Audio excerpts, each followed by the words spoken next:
the travel guide.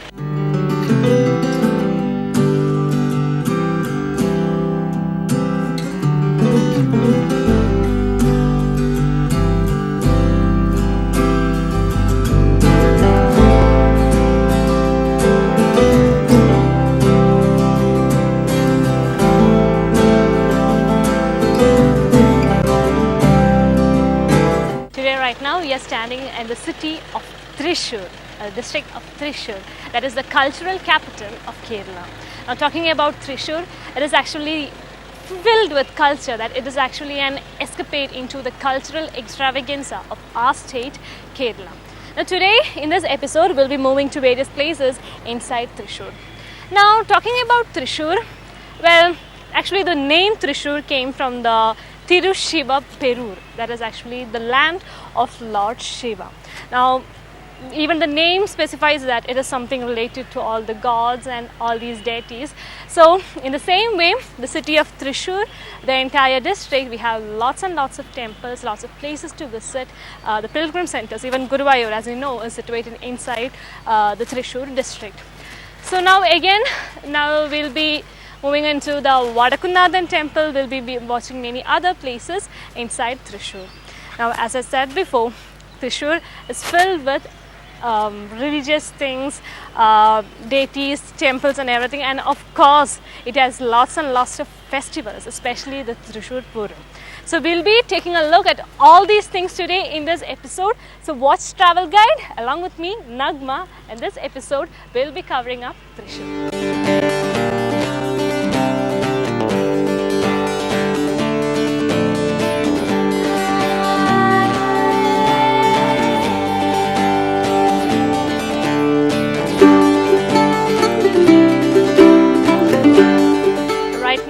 We are standing in front of the Vadakunathan temple. Actually, the city of Thrissur is situated around this Vadakunathan temple. We have an area, the round area that you can see around me, that is about 64 acres in area, and it is the entire city of Thrissur. The main city of Thrissur is completely around this round that you can see over here. It is like all the roads to Thrissur, from Thrissur to many other places, is connecting to this particular round that you can see. And there is a big Swaraj Maidan right in front of me, where actually the Thrissur Puram takes place. Now talking about the Vadakunathan temple, you know this entire temple is made in the complete Kerala architectural style and was made long ago, years ago. Now this particular temple here, you can know that it is pretty the atmosphere too, what you can feel over here is pretty serene, and of course entry into this temple, there are some restrictions regarding dressings, and especially non-Hindus are not allowed into the temple. Still we can, of course, today we can move around the temple, we can see what is around, whatever you can get to see outside the temple. And I guess the Puram preparations have started in this area, and we have the Puram exhibition going on. We have a museum, we have other temples nearby, we'll be watching them as well.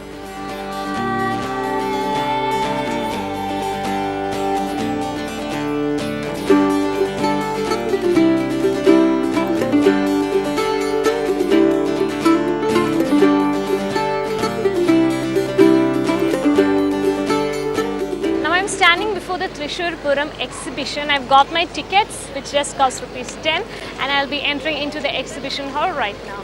This is actually taking place inside the Thrissur, the Maidan in the Thrissur circle, just adjacent to the Vadakunatha Kshetram, the Vadakunatha Shiva temple. This is actually an exhibition that is conducted every year as part of the Thrissur Puram. You know, the Thrissur Puram begins with the Kodiyatam, that is actually the day 1, and it is the 7th day that the main Puram, the biggest Puram takes place. But this exhibition, I guess it's like about 2-3, nearly 1 month prior to the Thrissur Puram. This exhibition is open to the public, and when we get in, I don't know what's actually waiting for me inside this exhibition. Maybe lots of history of the Puram, about Thrissur and everything else. Let's enter and see what we have over here.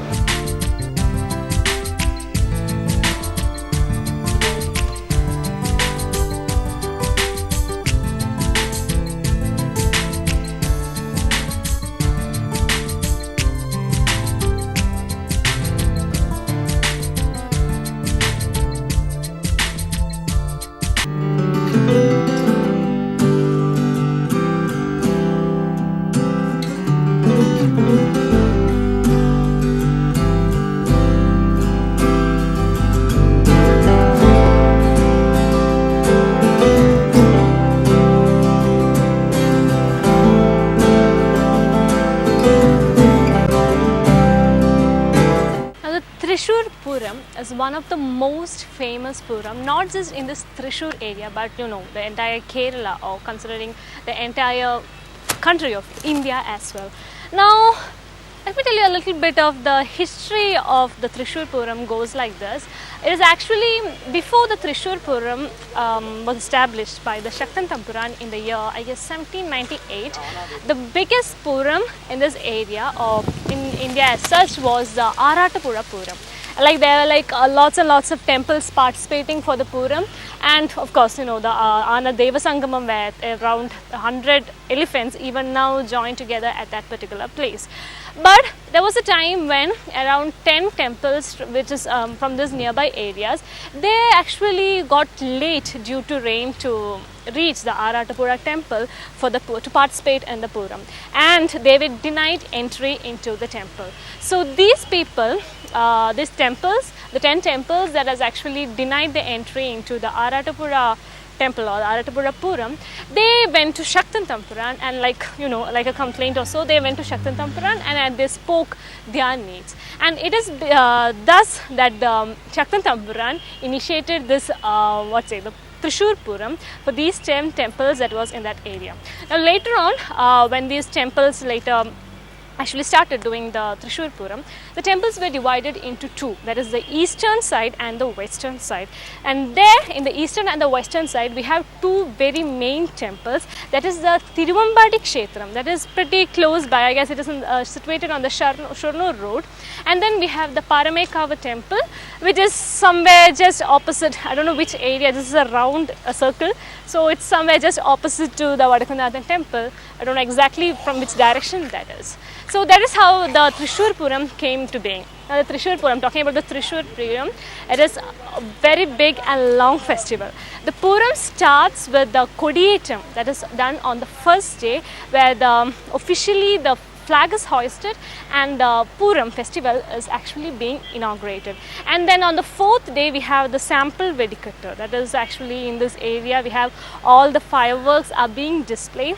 It is a sample thing, not the original Vedikattu, and that is being done by the Tiruvambadi Kshetram and the Paramekkaval temple. And then later on, all these processes goes on, and it is the 7th day, the main day of Puram, and it is that day all the elephants come. We know the Thrissur Puram. When we talk about Thrissur Puram, the first thing that comes into our mind is the Kudamatam, the ritual of Kudamatam, and it is like, I think, about 30 elephants, that is 15 from the Paramekkaval and 15 from the Tiruvambadi temple, that comes together in a straight line at that particular moment and does all these Kudamatam and everything. So you know, Thrissur is a city, it is a very sovereign area where actually these temples are for Hindus. Still in this area, all the Christians, Muslims, all exist together so peacefully. And same is the case with the Thrissur Puram, because even though it is actually a festival of the Hindus, all the people of every religion come to this place. They enjoy Puram equally, celebrating throughout. It is actually the original Vedikattu, the original display of fireworks for the Puram, as I guess at the 3 a.m. in the morning, that is on the 7th day. And it is that time, like the entire area is completely filled with people. More than thousands and thousands of people come to this area and all together celebrate the Puram. Today in this atmosphere, the Thrissur is actually fully in a lively spirit. And to enhance this lively spirit, when you're coming to Thrissur, there's a place that you could actually just drop in between, and that is nothing else but the State Museum and Zoo, situated just not even 1 kilometer from the Thrissur circle. Now talking about the zoo, it is open from 9 a.m. to 6:30 p.m. in the evening, and I guess the ticket counter closes at 5:15. And please do note, Monday is a holiday and Wednesdays the working time is from 1 o'clock.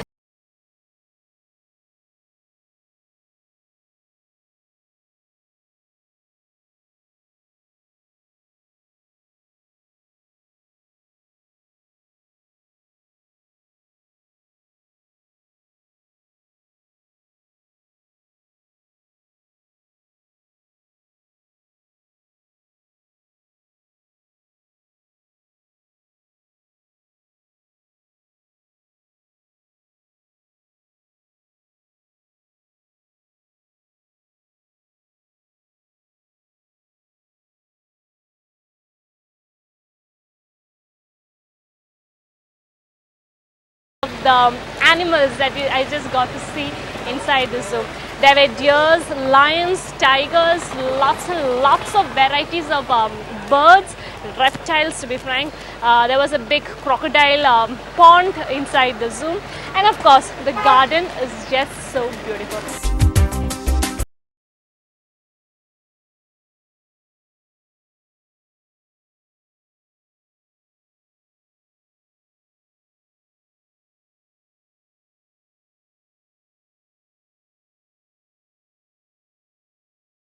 This was a lovely experience in this area.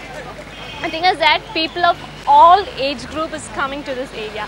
I saw many old grandmothers and grandfathers in this area. At the same time, there were like lots of kids coming from different places. I guess I heard those kids speaking Tamil, so obviously people from other states are also coming to this particular zoo over here.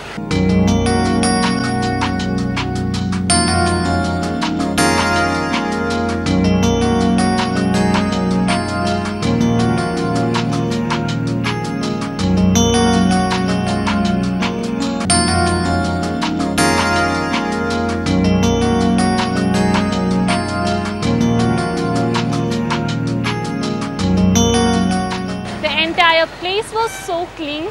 It was completely the flora and fauna. It was full on with trees that it was not at all sunny. Right now it is actually just past 3 o'clock. Still this place was not at all, I didn't feel hot at all because it was full of trees.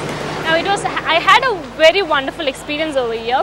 Now I tell you that when you're coming to Thrissur, as I told before, this is so very close to the Thrissur center. You don't have any problem. Buses are going just through front. You have a bus stop right in front. You have auto rickshaw facilities. Taxis can easily come. There's this parking lot, and of course there are lots of canteens and many facilities where you could actually refresh and feel cool. So don't forget, this is the State Museum and Zoo of Thrissur. Do visit over here when you come to Thrissur.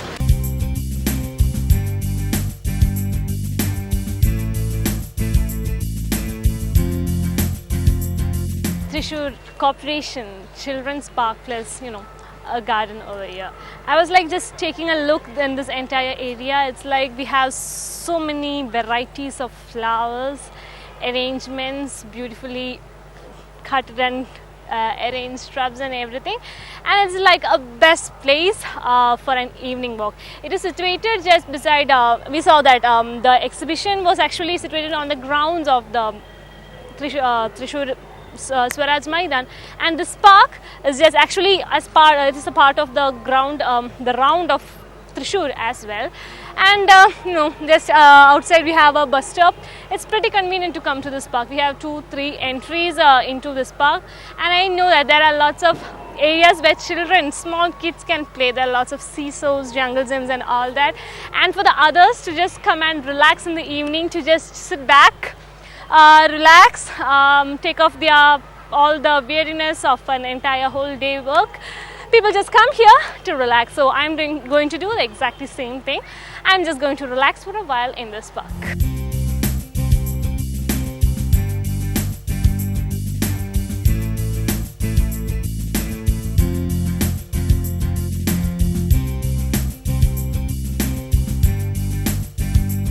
It is a very pleasant sight I actually get over here, with lots of families and kids just enjoying and relaxing, and actually keeping this sight and having this pleasant feeling. It's time for us to wind up our episode. Today we went round Thrissur, that is the cultural capital of Kerala. We actually had a temple-based tour of Thrissur city today. Actually, there are lots and lots of more places that you can actually see inside the Thrissur, including the Adrapalli waterfalls, the very big waterfalls in Asia. You have the Varichal, you have beautiful mountains, you have more and more temples as such. If you were actually preferring pilgrim tourism, we have the Chavakkad beach. There are lots of the Chetuva, which is an Arimugam. You have the houseboat facilities and everything over there.